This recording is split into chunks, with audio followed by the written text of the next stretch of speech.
we'll briefly touch on each basic desire that all of us have. And the first one is actually power. And that is the desire to influence and decide. So you should choose an employee with a strong need for power for a position of leadership. Independence is the desire for self-reliance and to not need help from other people. So be aware that an employee with a strong need for independence may not function well in a team where decisions are made by consensus.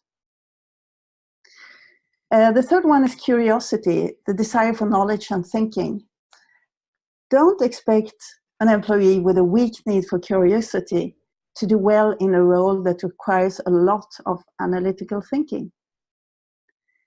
And then we have social acceptance, the desire for inclusion.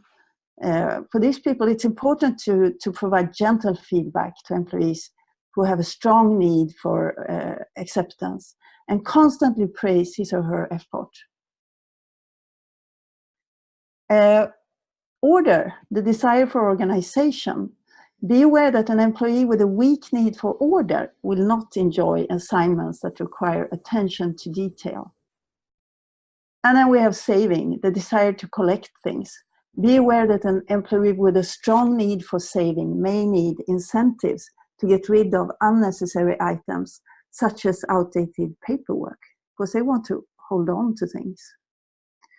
And then we have honor, which is the desire for upright character. Don't be surprised if an employee with a weak need for honor does not remain with the company for an extended period of time. Idealism is the desire for social justice.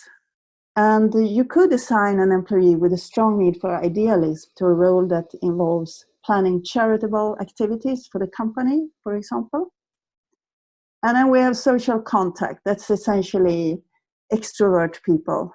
And you should assign an employee with a weak need for social contact to a position that allows him to work alone much of the time, because they don't want so much other people around. There is also a desire for beauty, and you should allow an employee with a strong need for beauty to decorate his workplace. And family, the desire to raise one's own children. Don't assign an employee with a strong need for family to a position that requires a lot of travel. And then we have status, the desire for social standing. You should reward an employee with a strong need for status with perks such as a fancy title or a desirable parking spot identified with his or her name.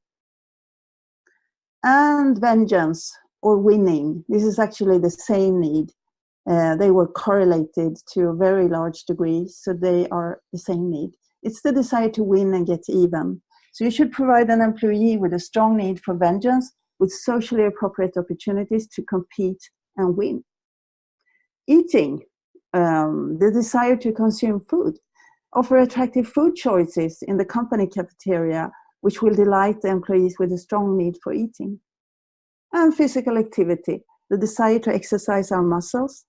Reward an employee with a strong need for physical activity with a 6-month membership to a local fitness center, for example. And tranquility is the last one. This is the desire for emotional calm.